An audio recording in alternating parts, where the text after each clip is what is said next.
가정의 달, 그리고 오늘은 어린이 주일입니다.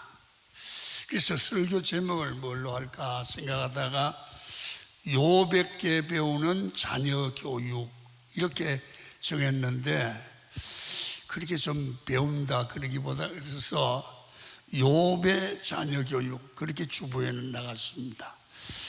욥이 자녀들을 잘 키워서 성경에까지 기록이 되고 있습니다.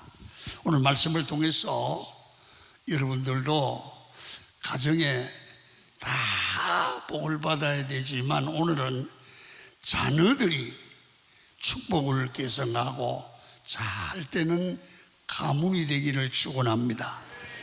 성도들의 목회를 하면서 가정의 기도의 제목을 받아보면 성도들이 제출하는 기도의 제목들이 다양합니다. 그런데 가장 많은 기도의 제목은 목사님, 우리 자녀를 위해서 이렇게 기도해 주세요. 그런 기도의 제목이 많습니다. 자녀에 대한 부모들의 기도는 다른 기도보다 더 절실하고 간절합니다. 부모님들은 남에게는 우리 자녀가 이렇고 자랑하지만 속으로는 항상 자녀에 대한 걱정과 염려가 있게 마련입니다. 표현은 안 하지만요, 내가 염려하고 걱정하는 것을 남에게 말하지 않아서 그렇지, 좋은 것만 말해서 그렇지, 부모님의 마음 속에는 자식을 향한 걱정이 많습니다. 염려가 많습니다. 그것이 늘 마음에 어떡하노 하고 부모의 마음에는 담겨 있죠. 여러분에게 자식은 어떤 존재라고 생각을 하십니까? 그 자식을 임신하고 해산했을 때 모든 고통을, 힘드는 일들을 만났지만 그래도 그 자식을 낳고는 너무 기쁘고 즐겁고 행복했습니다.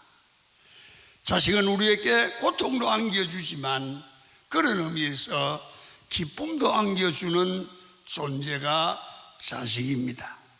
자식을 키우면서 부모로서 보람도 많이 느꼈을 겁니다. 그런데 보람을 느끼면서 자식을 위해서 노심초사하며 안절부절하는 마음이 누구에게나 부모에게는 있는 겁니다. 여러분, 자식은 부모에게 어떤 존재입니까? 누가 그랬습니다. 자식처럼 가깝기도 하고 어려운 존재가 없다, 그런 말을 합니다. 아마 공감을 할 겁니다. 아멘 하고 싶어도 하기도 좀 그런 내용입니다. 여러분, 과거에는 자식들이 부모의 눈치를 봤습니다. 자녀들이 아버지의 눈치를 보고 어머니의 눈치를 봤습니다. 그런데 요즘은 부모가 자식의 눈치를 봐야 되는 세상으로 뒤집어졌습니다. 부모가 자식의 비위를 맞춰야 합니다. 그런 말이 있습니다. 자식이 상전이다. 그래서 고개를 끄덕끄덕 하시는 분도 있는데 끄덕끄덕 하려다가 스탑한 분도 있습니다. 혹시나 우리 애들이 불편하실까?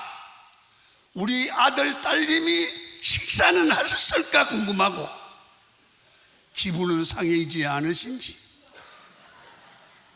상전이요, 애들이 늘 눈치를 보며 시집간 아들과 딸, 결혼한 아들이 이것들이 오는 날은 사돈 오는 것처럼 엄마가 막 부지런히 준비해야 됩니다. 여러분 안 그런 것 같이 가만히 있지만 다 그렇잖아요. 성경은 자녀에 대해서 이렇게 가르칩니다. 시편 127편 3절입니다. 1절 시작. 보라, 자식들은 여호와의 기업이요 태의 열매는 그의 상급이로다. 자식은 잘 개념을 이해하십시오. 하나님이 우리에게 주신 선물이다고 말씀을 합니다.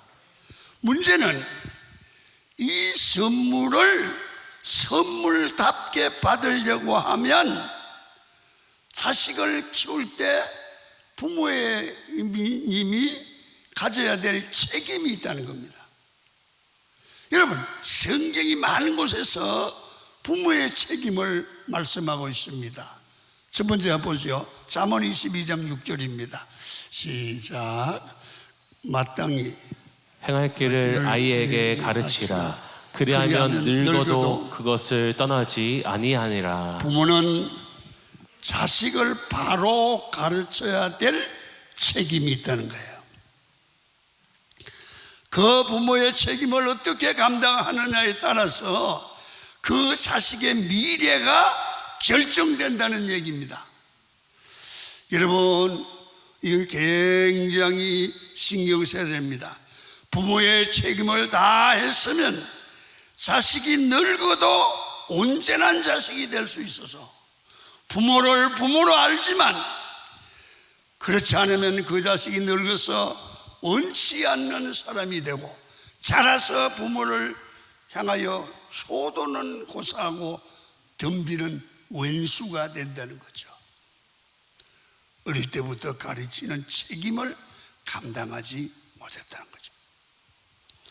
또 신명기 6장 6절 7절을 읽어봅니다. 천천히 읽습니다. 시작. 오늘 내가 내게 명하는 이 말씀을 너는 마음에 새기고 내 자녀에게 부지런히 가르치며 집에 앉아 있을 때에든지 길을 갈 때든지 누워 있을 때든지 일어날 때든지 이 말씀을 강론할 것이니라.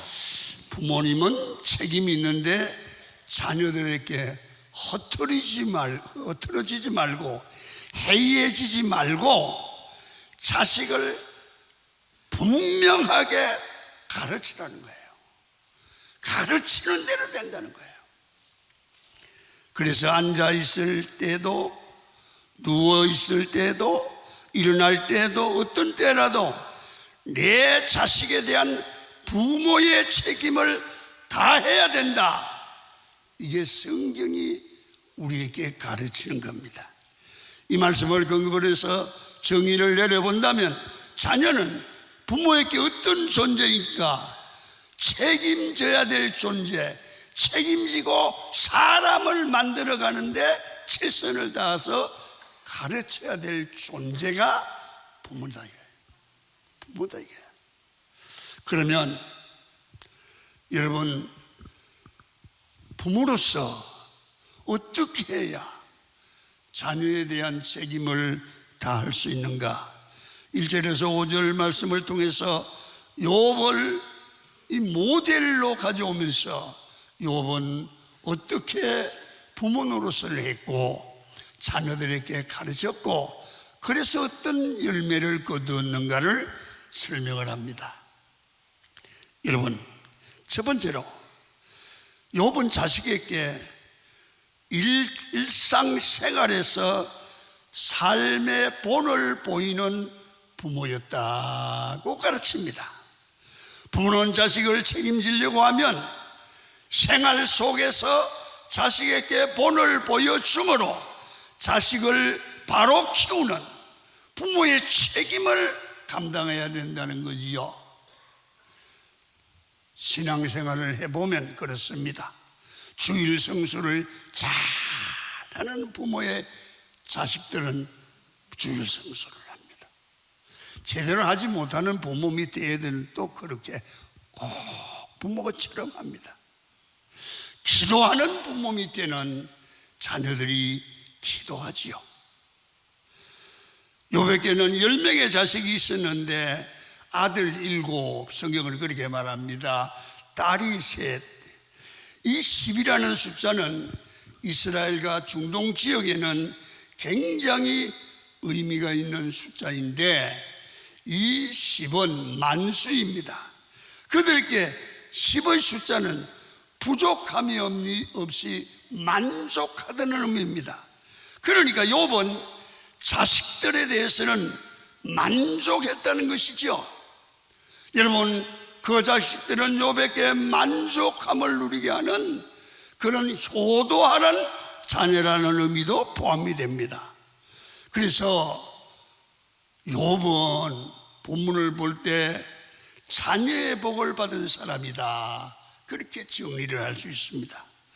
자녀로 인해서 만족하고 자녀로 인해서 기뻐하고 즐거워하는 것이 욥의 모습이었고 욥의 가정이었습니다. 오늘 욥기 1장 3절을 보면 욥은 굉장히 잘 사는 부자였습니다. 보지요. 시작. 그의 소유물은 양이 7,000마리요 낙타가 3,000마리요 소가 500이요 안나기가 500마리며 종도 많이 있었으니 이 사람은 동방 사람 중에 가장 훌륭한 자라. 여기 끝에 보면 이 사람 누구죠? 욥이죠. 동방 사람 중에 가장 훌륭한 자였다고 했습니다. 이 말입니다. 욥은 그 시대 최고의 부자요, 남에게 부러울 것이 없는 사람이었습니다.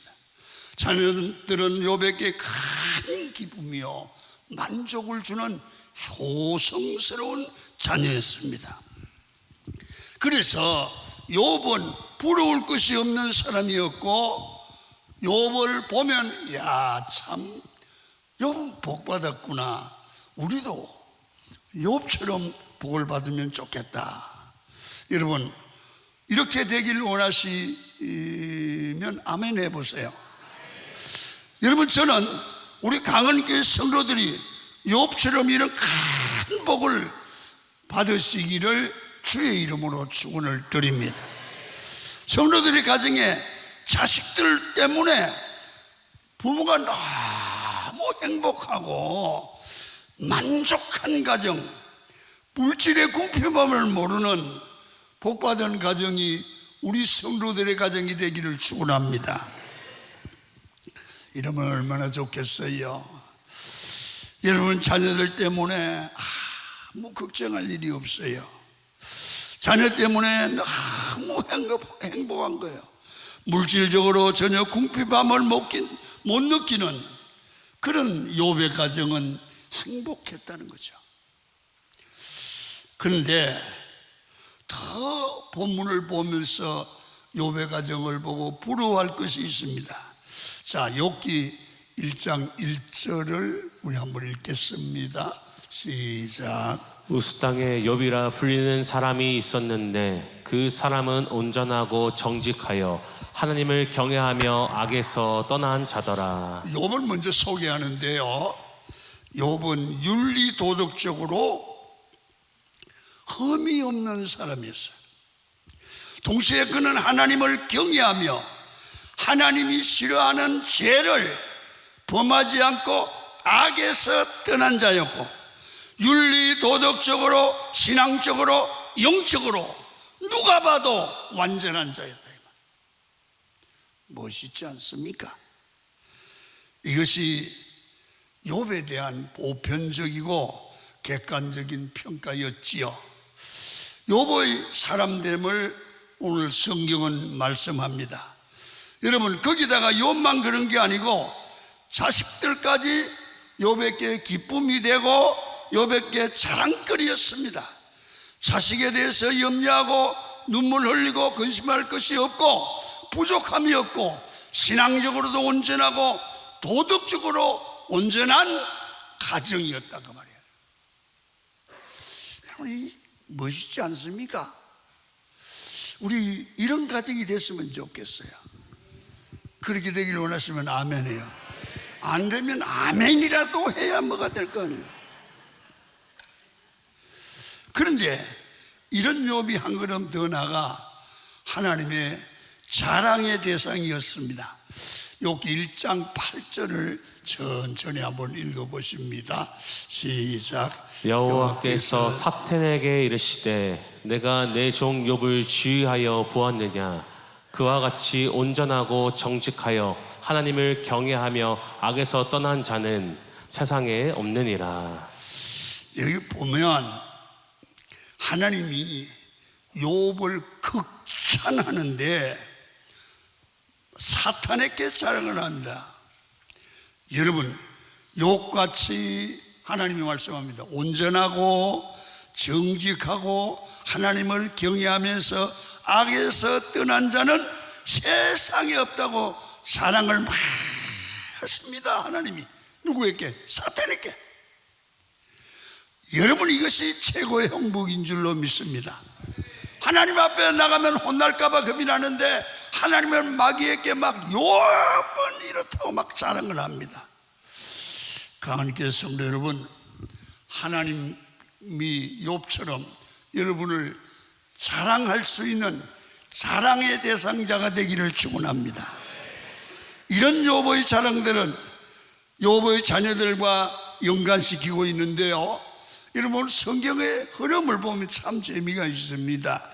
1절에서 욥은 이렇게 대단한 존재였다 설명을 하고요, 그리고 8절에서 하나님의 자랑의 대상이 욥이다. 그리고 그 사이에 욥의 자녀들의 이야기를 넣거든요. 1장 4절을 한번 보세요. 어떻게 얘기하시나 보세요. 시작. 그의 아들들이 욥의 아들들이 자기 생일에 각각 자기의 집에서 잔치를 베풀고 그의 누이 3명도 청하여 함께 먹고 마시더라. 여러분, 여기 보면 참 되는 가정은 뭔가 다르구나 이런 생각이 들어가지요. 여러분, 자녀들이 말할 수 없이 화목했다는 거예요.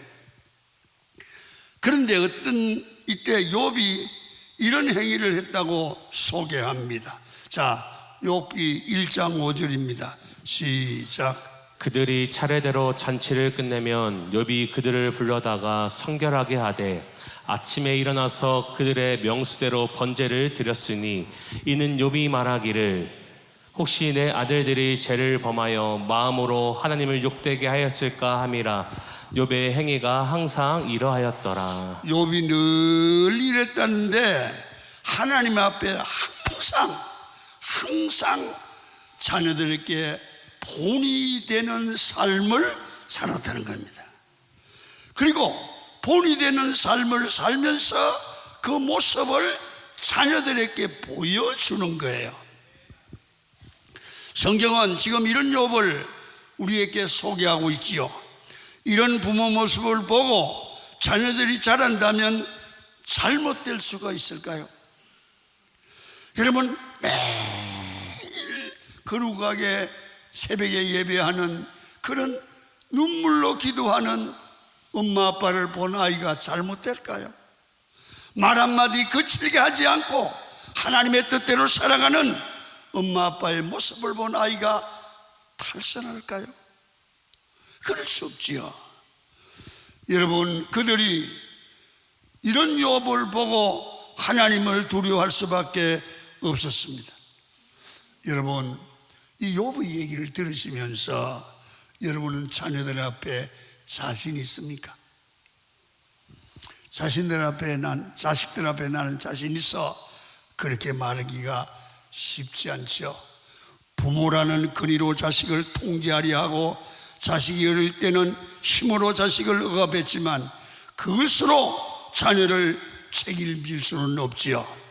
욥처럼 삶에서 모든 행실에 본을 자녀들에게 보여주고 자녀들이 보고 배우고 보고 실천하여 아버지 어머니의 복을 자녀들도 따를 수 있도록 본을 보여주는 삶이, 본을 보여주는 생활이, 본을 보여주는 화목이, 본을 보여주는 신앙이 우리의 책임인 줄 믿으시기를 축원합니다. 만약에 그게 잘 안 됐으면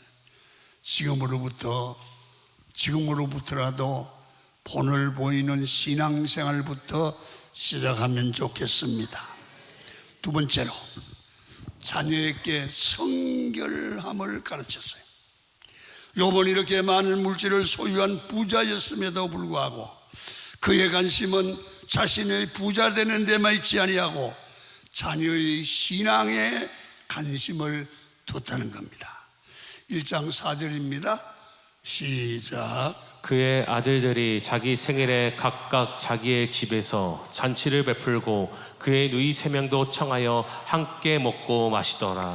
여러분, 굉장한 부잣집이 욥이라고 그랬습니다. 부잣집 자녀들의 생일 파티가 얼마나 화려했겠습니까?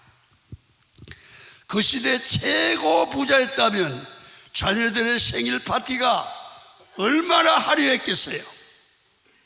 욥은 이렇게 자녀들의 육신적인 필요도 충족해 줬습니다. 그러나 거기에서 멈추지 않고 여러분 육체적인 먹고 마시는 잔치만 화려하기가 아니라 이렇게 욥의 1장 5절 상반절만 읽겠습니다.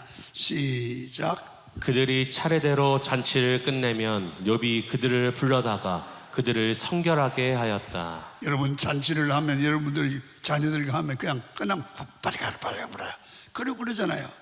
반드시 그들을 불러다가 그들을 성결하게 했더라. 그들을 성결하게 했더라. 욥은 재산에만 관심을 두지 않았습니다. 내 자식 잘 먹이고 잘 입히는 데만 관심을 두지 않았습니다. 자녀들이 성결하게 거룩하게 말씀대로 살도록 가르쳤습니다. 이 성결이라는 단어에는 거룩함, 깨끗함, 그리고 헌신의 의미가 있습니다. 하나님께 드려져 하나님께서 받으실 만한 자녀여야 된다는 거예요. 욥의 자녀는 하나님의 자녀요, 하나님이 받으실 자녀요, 하나님이 쓰실 자녀가 되어야 된다는 거죠.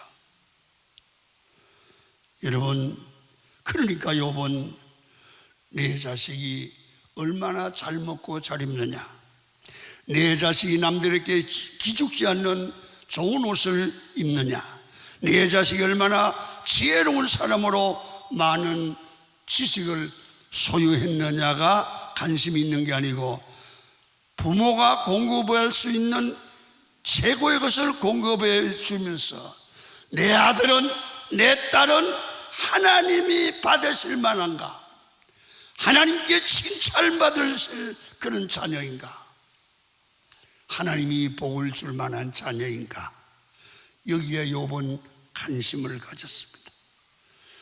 혹시 내 자식이 부지불식간에라도 하나님의 마음을 아프게 하는 죄를 짓지 않았나, 잔치하면서 말 한마디라도 실수하지 않았는가, 혹이라도 하나님이 내 자식을 받으실 수 없는 하나님의 마음에 흡족하지 않는 그런 자식이 되면 어떡하냐는 거예요. 이게 욥이었어요. 여러분은 어때요? 부모의 기쁨은 자식 자랑이지요. 내 자식이 좋은 대학 들어갔고, 내 자식이 좋은 직장 다니고, 내 자식이 진급하고, 내 자식이 대단하다 자랑하고 싶지요. 우리가 그것 때문에 살고 애를 쓰고 노력을 하지요. 거기서 빠뜨리지 말 것은요, 거기다가 우리 아들, 딸은 신앙이 더 좋아요.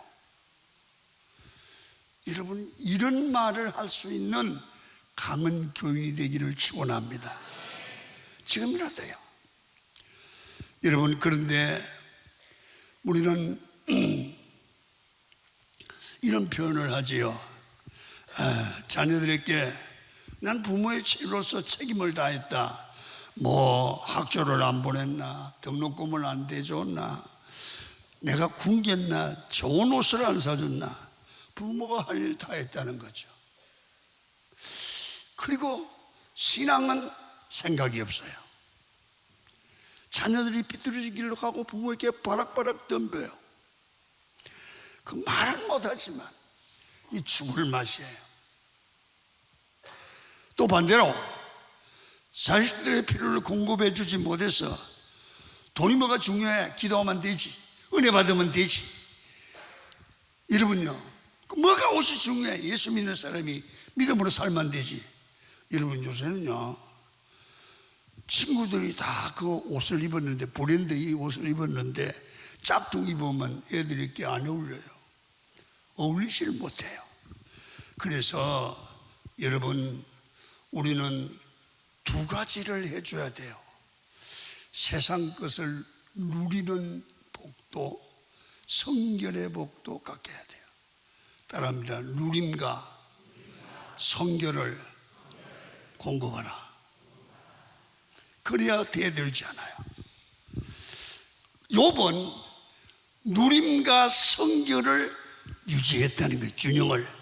내 자식이 하나님의 은혜의 보호와 복을 누릴 수 있도록 부모가 자식들의 필요를 공급해 주고, 또 어쩔 수 없이 못했으면 그들에게 자식의 성결하게 살고 주의 뜻대로 살도록 건면하고 위로하고 그 얘기를 위해서 기도해 줘야 된다고 말해요. 자녀들을 거룩하게 성결하게 살도록 우리 자녀들을 인도해야 되는데, 목사님, 애들이 다 커버리가지고 시집장가 가버렸는걸요. 그래도 지금이라도 기도하시고 그 가정이 욥의 가정처럼 되기를 위하여 기도하기를 축원합니다. 하나님은 하실 수 있으니까. 마지막으로, 성경은 예수 믿는 가정이라면 예배 생활을 강조하라는 거예요. 오늘 본문에 참 인상적인 표현이 있습니다. 1장 5절을 읽겠습니다. 시작. 그들이 차례대로 잔치를 끝내면 욥이 그들을 불러다가 성결하게 하되 아침에 일어나서 그들의 명수대로 번제를 드렸으니. 오늘 본문에 보면 그들의 명수대로, 그러니까 각자가 하나님 앞에 제사를 드리도록 자식들에게 가르치고 있습니다. 그러니까 우리 자식들이 하나님과의 개인적인 관계가 소중함을 가르치고 있습니다. 여러분, 맏아들은 신앙생활 잘하는데 막내가 아주 형편없어. 부모님은 그걸 원하시는 거예요. 큰아들도 둘째도 셋째도 넷째도 다섯째도 다 각각 하나님 앞에 바른 예배자가 되도록 가르쳤다고 말이에요. 여러분, 아버지의 그 신앙에 묻혀서 우리 가정은 교회 다녀, 우리 가정은 예수 믿어, 그 가정의 분위기에 묻혀서 그냥 쓸려 지나가지 않도록 욥은 이것을 지금 주목하고 있는 겁니다. 자식들 하나하나가 하나님 앞에 예배하는 사람이 되는 것을 중요하게 여기고, 너희 한 사람이라도 바른 예배자에서 빠지면 안 된다는 거죠. 여러분, 우리 자식들 한 명 한 명의 그 신앙이 하나님 앞에서 예배자로 세워져 있는가를 지금이라도 자세히 살펴보시기를 바랍니다. 여러분들이 혹시 몇남미를 듣는데 첫째나 둘째는 잘 믿는데 막내 한 놈이 믿지 않아, 그것 때문에 기도해야 됩니다. 여러분, 천국 가서 그 하나가 잘못되면, 지옥 가면 그거 어떻게 견딜 겁니까? 히틀러는 가톨릭 신자였던 그의 어머니 클라라에서 양육되었다고 부릅니다.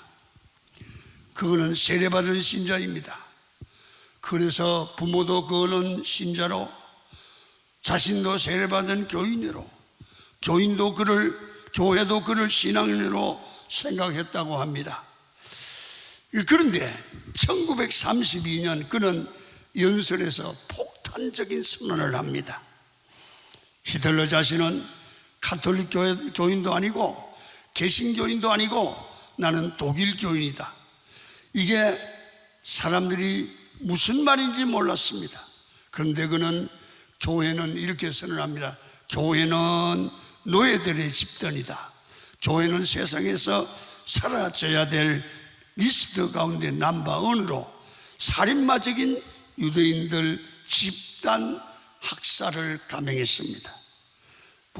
부모들과 교회가 속았다는 거죠. 세례받았으니까 교회 나오니까 교인인 줄 알았습니다. 그러나 그는 하나님 앞에 그 하나님을 우러러 경배하고 예배하는 자가 아니었습니다. 오늘날도 목사님의 자녀들이 이렇게 무너지고 장로님의 자녀들이 이렇게 넘어지고 성도들 가정의 자식들이 세상 사람보다 더 좋지 못한 삶의 자리에서 헤매는 경우가 많이 있지 않겠습니까? 그럼에도 부모는 내 자식은 어릴 때 세례 받았으니까, 내 자식은 교회 다니니까, 그래도 예수 믿는 게 내 자식이라는 데서 우리는 깜짝 속을 수가 있습니다. 요번 그 명수대로 제사를 지낼 뿐 아니라 아침에 일어나 번제를 드리는데 오늘날 새벽 예배를 이해하면 되겠습니까? 요번 그 자식들에게 예배의 가치를 철저하게 가르치고 있습니다. 예배는 환경과 상황에 따라 미루거나 양보될 수 없는 것이 될 수 있는 것이 아닙니다. 이런 부모 아래 자식들은 예배는 어떻게든 드려야 되는구나, 그리고 어떤 조건에서도 예배는 드려야 되고 미룰 수 없는 것이라고 하는 의식이 부모님을 보고 배워졌다고 합니다. 이게 느껴지고 배워지니까 자기도 예배자가 되는, 바른 예배자가 되는 거예요. 그래서 성경은 요보의 행위가 항상 이랬다는 거예요. 여러분, 우리가 예배의 가치를 인식해야 자식들이 예배의 가치를 알게 됩니다. 우리 자녀들에게 예배를 강조하는 부모가 될 수 있기를 축원합니다. 우리 모두 자녀를 책임지는 부모가 되어야 됩니다. 훗날, 여러분들 먼 훗날 여러분의 자녀들이, 우리 아버지 어머니는 대단한 사람은 아니었는데도 바르게 믿음으로 사신 분이다. 자식들이, 여러분의 자식들이 그 말하면 좋겠습니다. 우리 아버지 어머니를 많이 배운 분은 아니었는데도 우리가 하나님께 드릴 수 있는 성결의 삶을 늘 말씀하셨다. 우리 아버지 어머니는 취미도 없고 특기도 없었지만 예배의 목숨을 걸었고 그 결국은 우리를 위하여 기도했기 때문에 나는 여러 가지 환경 가운데도, 어렵건 가운데도 우리 부모의 기도 때문에 여기까지 믿음을 지킬 수 있었다. 이렇게 여러분 기억하고 부모에게 감사할 수 있는 그런 믿음의 자녀가 되도록 기도하고 가르치고 양육하는 신앙의 명문 가정이 되기를 주의 이름으로 축원을 드립니다. 자녀를 바르게 양육하는 가정이 행복한 가정이 되는 비결입니다. 찬송하고 마치겠습니다. 예배합니다.